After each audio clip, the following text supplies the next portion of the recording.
Assalamualaikum warahmatullahi wabarakatuh. Halo semuanya, perkenalkan nama saya Nafisatul Zainia dari Program Studi Pengembangan Masyarakat Islam Fakultas Dakwah dan Komunikasi.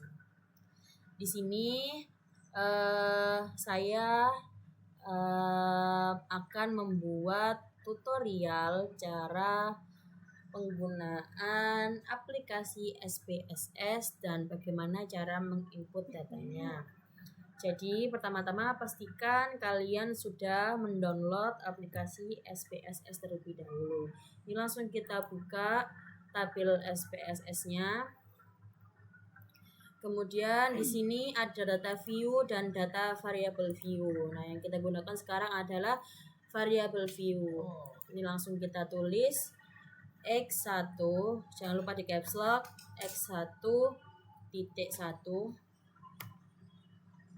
kemudian X1.2, kemudian X1.3, kemudian X1, kemudian X2.1, kemudian X2.2, kemudian X2.3, kemudian X2.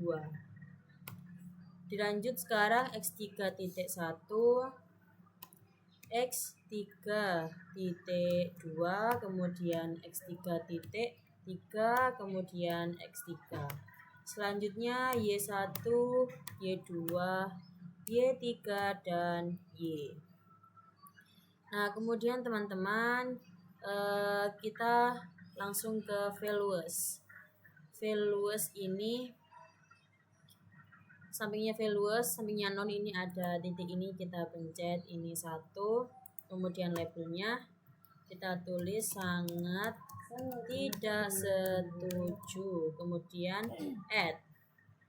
Nanti ada 5 ya teman-teman, ini kita urut dulu. Yang kedua ini tulisannya tidak setuju, kemudian yang ketiga ragu-ragu dulu ya teman-teman. Terus yang keempat ini sangat setuju, kemudian yang kelima yang terakhir ini setuju.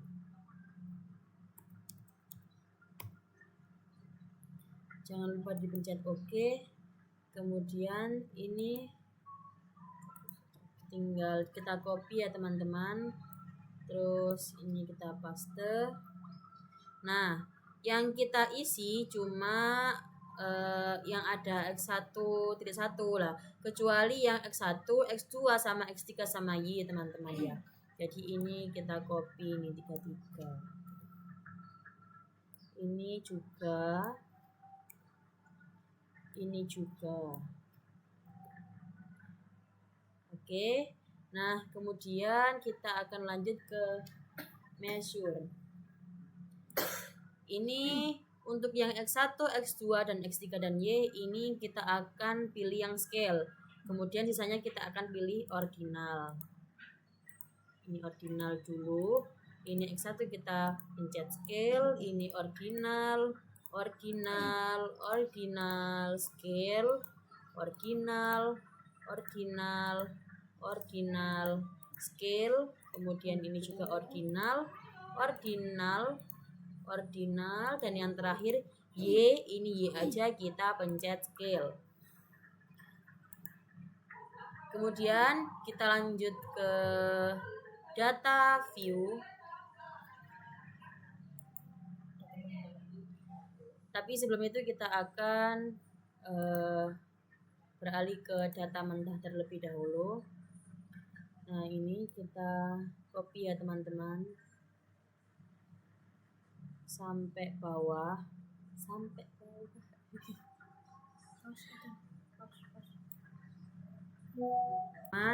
ini setelah kita copy, kita akan kembali lagi ke data ke aplikasi SPSS ya teman-teman. Ini kita kembali lagi ke sini.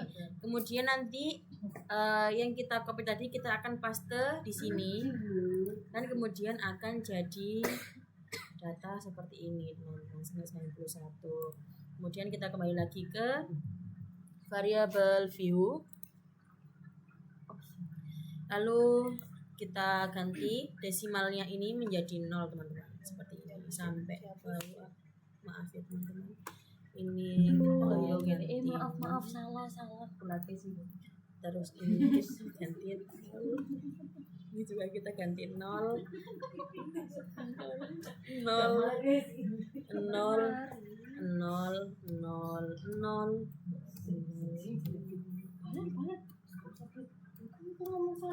Nah, ini desimalnya sudah 0 teman-teman. Kita lihat lagi ya data view-nya. Lah, ini jadinya 0-nya hilang kan teman-teman, lebih rapi dan lebih enak untuk dilihat.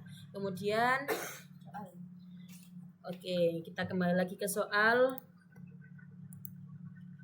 Nah, sekarang kita akan mencari statistik deskriptif. Kita akan kembali lagi ke SPSS. Kita akan pencet analyze yang ada di bagian tab atas ini, analyze. Kemudian I'm forget ya guys. Deskriptif statistik ini kita pencet. Terus frekuensi.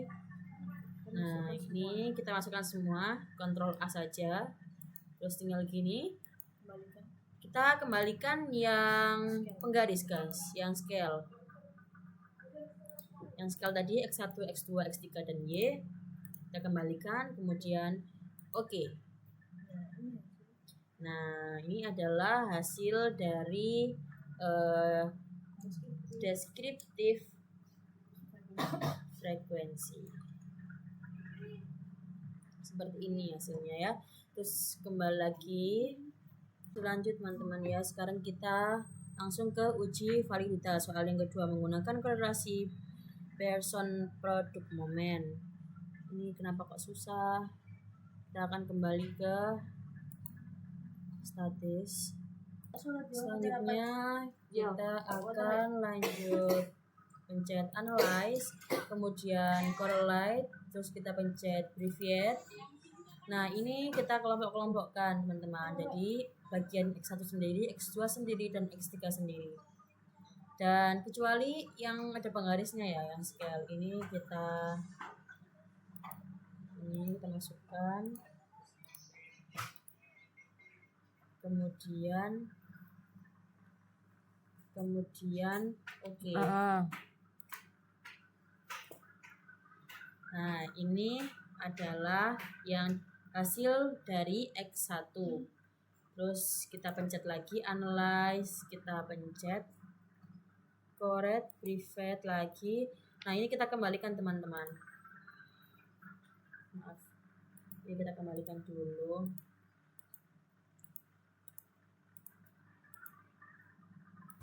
Nah, sekarang yang X2 ini kita pindah seperti ini. Kita pencet OK. Nah, kemudian muncullah nilai dari X2, X1, X2, X2, X.2, X2.3.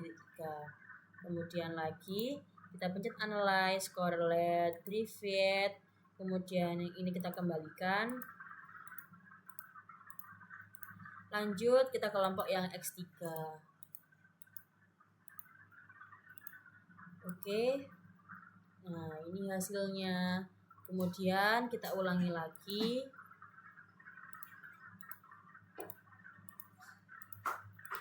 Yang sekarang adalah kelompok yang Y. Kemudian oke.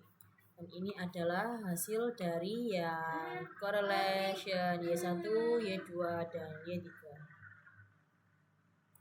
Nah, sekarang kita akan lanjut soal yang ketiga, yakni uji reliabilitas menggunakan alpha, teman-teman. Kita kembali lagi ke SPSS, kemudian kita pencet analyze. Oke, dari teman-teman langsung aja kita pencet analis. Terus kita ke scale teman-teman. Terus kita pencet reliability analysis. Kemudian pastikan di sini modelnya alpha ya teman-teman, karena yang kita cari di sini adalah alpha. Kita pencet ini.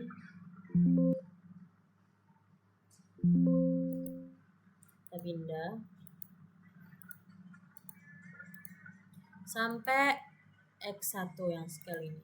Terus kita pencet OK.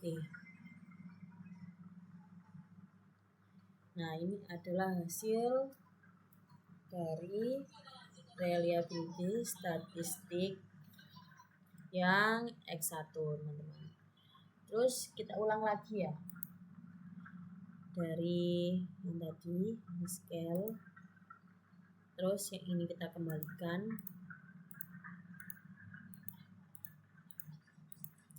Kemudian lanjut yang X2.1, X2.2, X2.3 dan X2.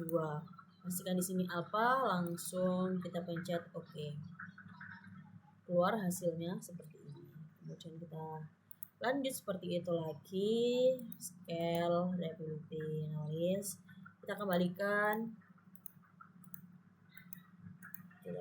Seperti ini. Kemudian kita lanjut yang ke kelompok X3, kita pindah satu-satu,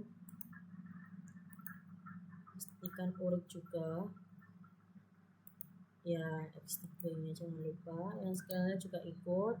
Terus OK, yang ini hasilnya yang ada di bawah, kurang satu ya teman-teman, yang Y. Kita kembalikan lagi.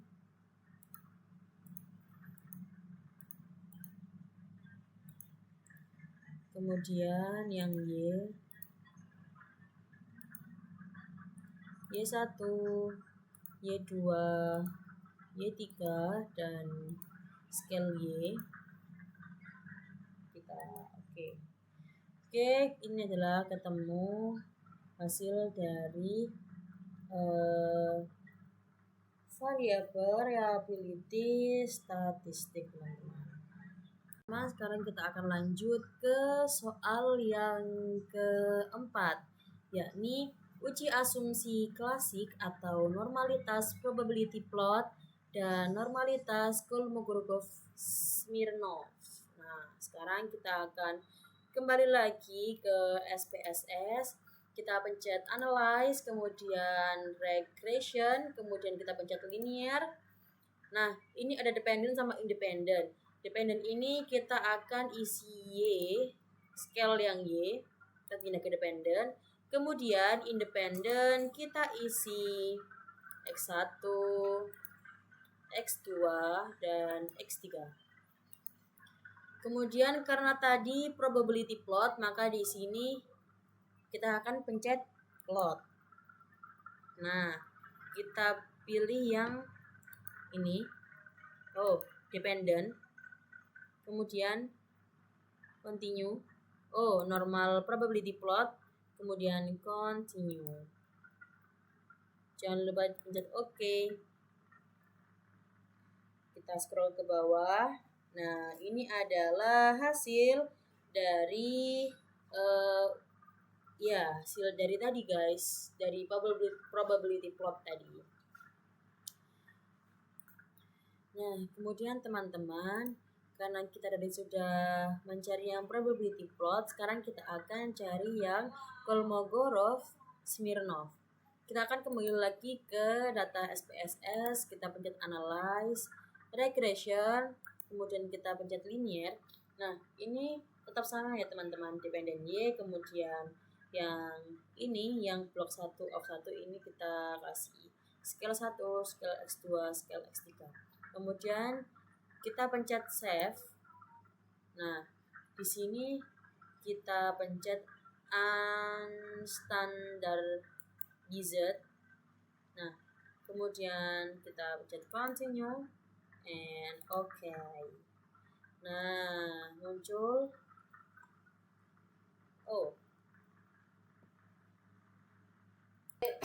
kemudian kita ini sudah masuk ya guys, di sini yang array 1 under unstandardized ini. Sekarang kita pencet analyze, kemudian kita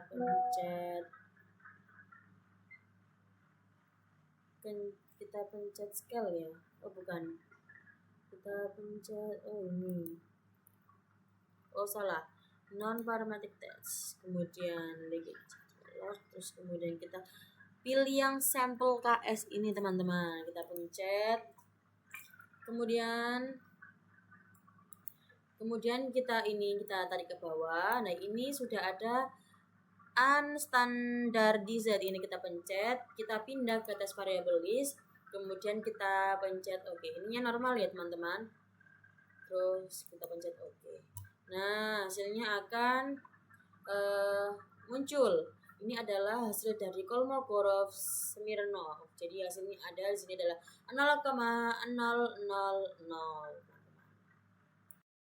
Teman-teman bisa dilihat bahwa di sini hasil akhirnya adalah 0,000. Sedangkan di data ini, bentar ya teman-teman, kita lihat lagi di sini datanya. Ini ada tabel R dan tabel T. Tabel T 0,05, sedangkan tabel R 0,05. Nah, maka 0,00 ini lebih kecil dari 0,05.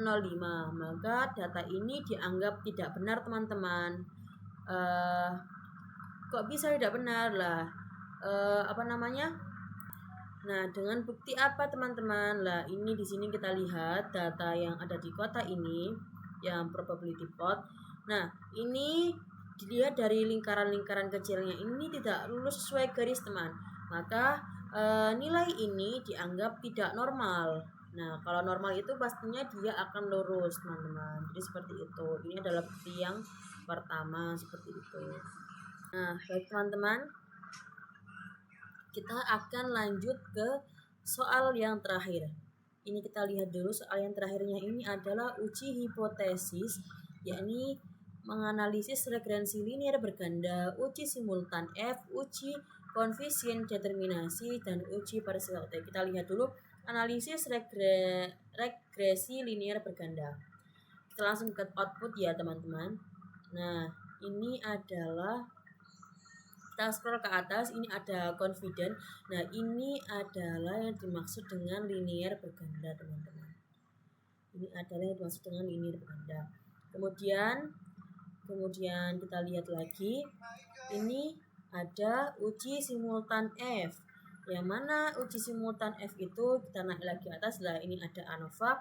Ini adalah uji simultan F-nya teman-teman, 42,581. Jadi ini adalah hasil dari uji simultan F. Kemudian uji koefisien determinasi.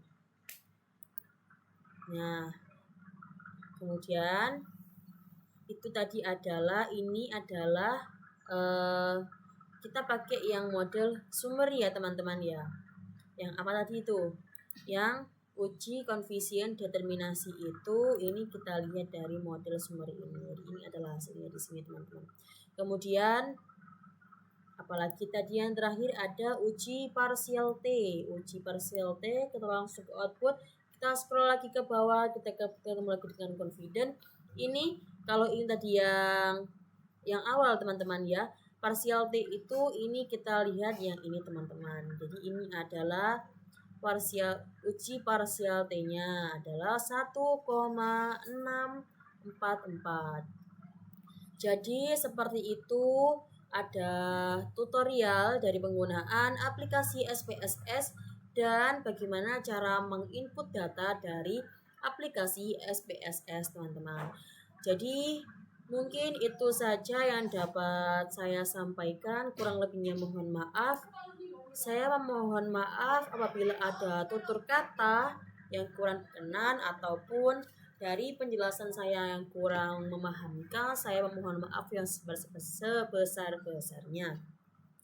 Akhirul kalam, wassalamualaikum warahmatullahi wabarakatuh. Terima kasih teman-teman semuanya.